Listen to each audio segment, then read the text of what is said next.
Okay, grade 11. So we're going to look at Coulomb's law again, still in Coulomb's law, and now we're looking at when you've got three charges arranged in sort of an L shape.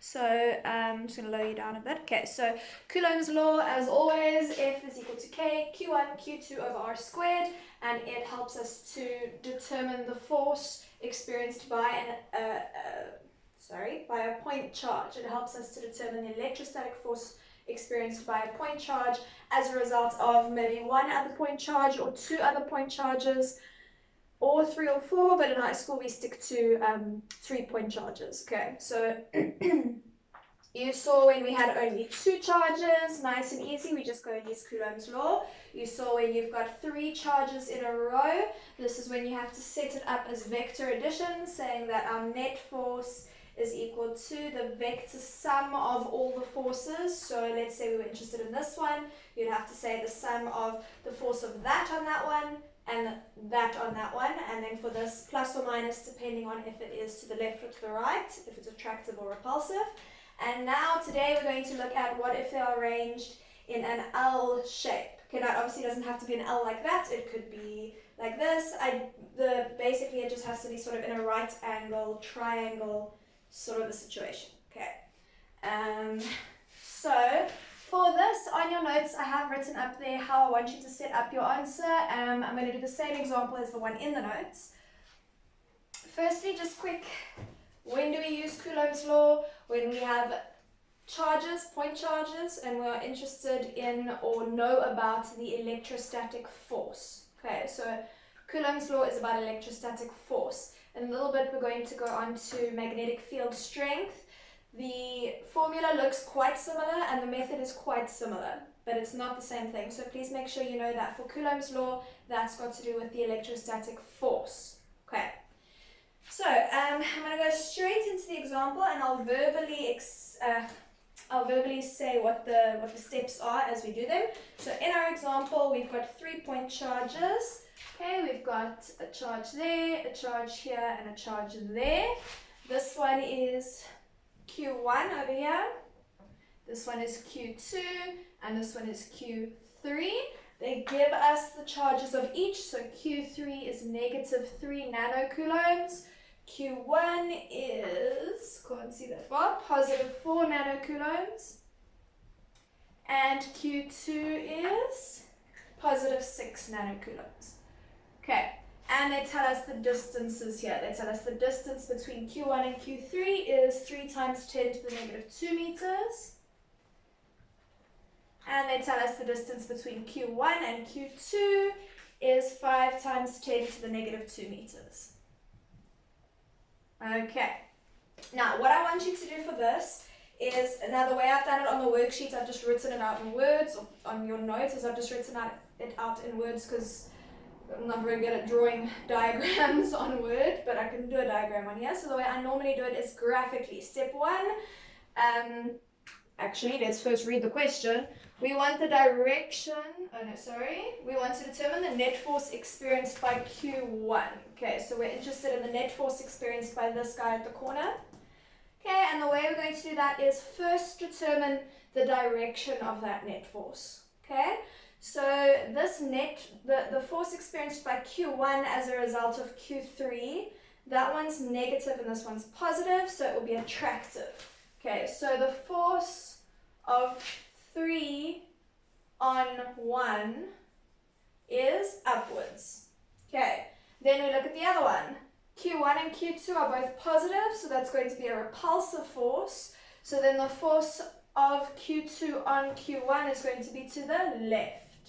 Okay, so that's force of 2 on 1. And now that we know those two directions, we go ahead and draw our right angle triangle. And now you're going to see this is almost exactly the same as what we started the year off with when we learnt about the resultant vector of 2 or more vectors here. So this is the force of 3 on 1. This is the force of 2 on 1. Now if we know the size of each of those, we can actually go and determine the resultant vector, remembering that the resultant vector, you imagine you've got a rectangle and your resultant vector is the diagonal of your rectangle. So this will be the net force experienced by Q1.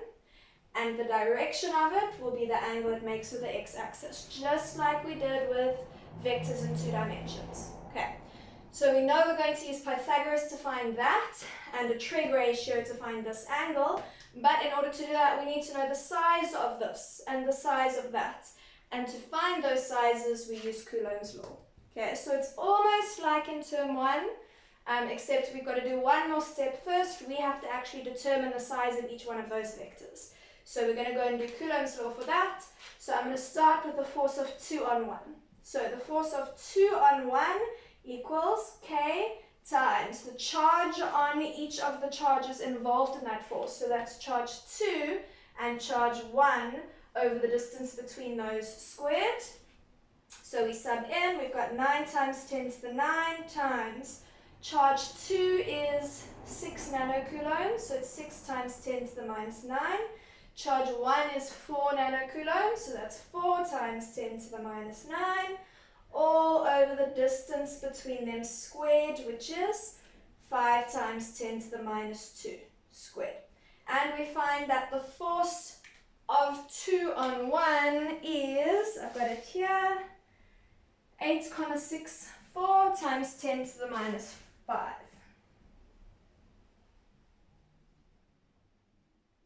Okay, and we know that it is to the left. We know that because it is a repulsive force. Okay, then we're going to go and do exactly the same thing, but for this force, the force of 3 on 1. Let's color code. Let's make this guy red. Okay, so our green one we've worked out. Now we're going to work out the red one.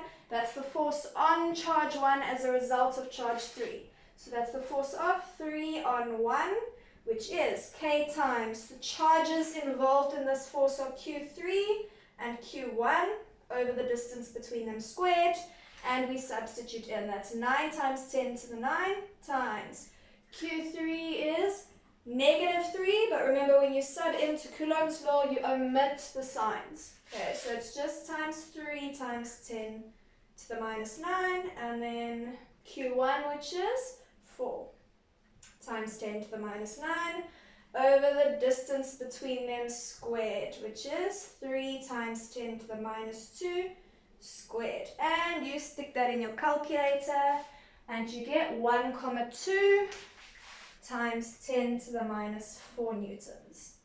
And we know that this one was up because it was an attractive force. Sorry, so this is F of 3 on 1.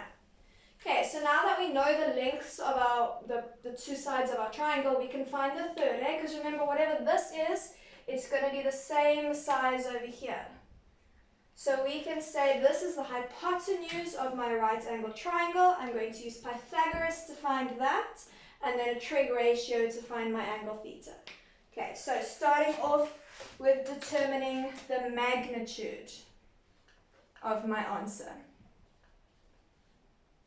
Okay, so determine the magnitude of the answer, we use Pythagoras. So we're going F net squared equals the force of 3 on 1 squared plus the force of 2 on 1 squared. Okay, we're going to sub in. The force of 3 on 1 is 1,2 times 10 to the minus 4. Okay, the force of 2 on 1 is 8,64 times 10 to the minus 5, and we square it. And we determine, okay, remember to add those together, and then remember to square root to get rid of that square there. We just want F net. And when we square root, we get that F net is 1.48 times 10 to the minus 4. Okay, so we have the magnitude of our net force. Now we need to determine the direction. So here, because we actually know all 3 sides of our triangle, right? We know this one, there he is. We know that side, it's that. And now we know the hypotenuse is there. So we could actually use any 3 of the trig ratios. But ideally, the same as when we were doing the resultant of vectors in a Cartesian plane, ideally you want to go ahead and use sides that you worked out earlier on in your calculations, because that limits the possibility of you having made a silly mistake. Okay, so I want to rather try and use f of 2 on 1 and f of 3 on 1 instead of f net. So that means I'm going to be using the adjacent and the opposite, which means tan. Okay, so to find the direction, I'm going to use tan. So it's going to be tan of, see, we're using red for this. I'm in blue. My blue is out.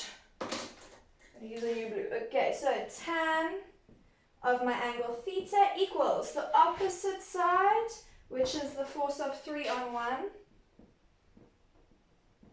over the adjacent side, which is the force of 2 on 1. Okay?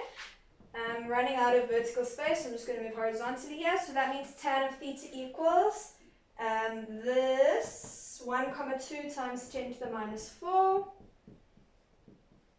over 8,64 times 10 to the minus 5. Now remember, when you're looking for the angle, to push shift, hey? Please remember to push shift to find that angle. And we find that the angle is equal to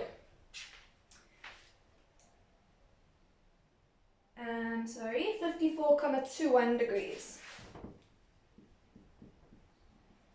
Okay, now we're actually not finished. Just like with vectors in 2 dimension, we now have to write a silly little sentence explaining it all. So we now need to write our conclusion.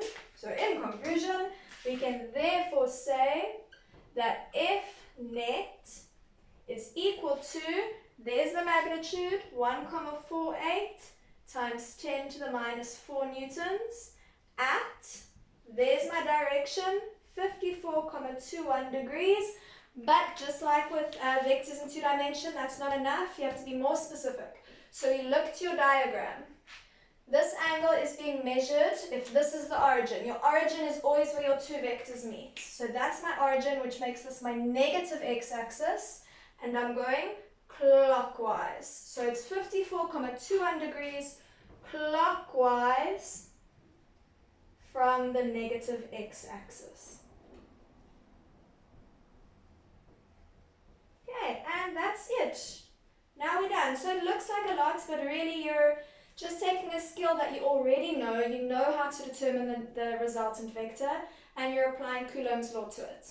Okay, that's it. It shouldn't be too scary.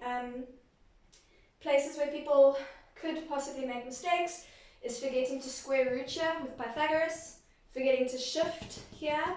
And sometimes when we're in stressful situations and our brains sort of stop working, sometimes it can be a little bit confusing to come up with these original directions. So just keep, when you're doing that, just remind yourself, where would Q1 want to go? Okay? It would want to go towards Q3. It would want to go up. It's attracted by it. And here it would want to go away from Q2, so it would want to go left. Okay. Other than that, I don't think there's much that's trickier with this. Just make sure in the question that what they're asking for. So sometimes they might just ask you for the magnitude of the force. Then when you get to this point, you're done. You don't need to also find the direction. Okay, remember magnitude means size. If they ask for magnitude, they just want the size of whatever they want the magnitude of. So if they want the magnitude of the force, you only have to find the actual value of that net force. Okay, and that's it. So I will send this to you with your worksheets, and then that's technically Coulomb's law done. We are not done with electrostatics. We must still do electric field strength, but I'm hoping to do that when we go back to school, but who knows when we're going back to school. So after this, you're going to do a lot of practicing of Coulomb's law. Hopefully by then we can go back to school. Otherwise, we're going to have to do electric field strength also via YouTube. And now I'm rambling. Okay, let me know if you get stuck, please. Ask for help. That's the only way I'm going to know if you need me. Oh, and you couldn't even see the bottom of the screen there. Sorry. Okay, so 1,48 times 10 to the minus 4 newtons at 54.21 degrees clockwise from the negative x-axis. Okay.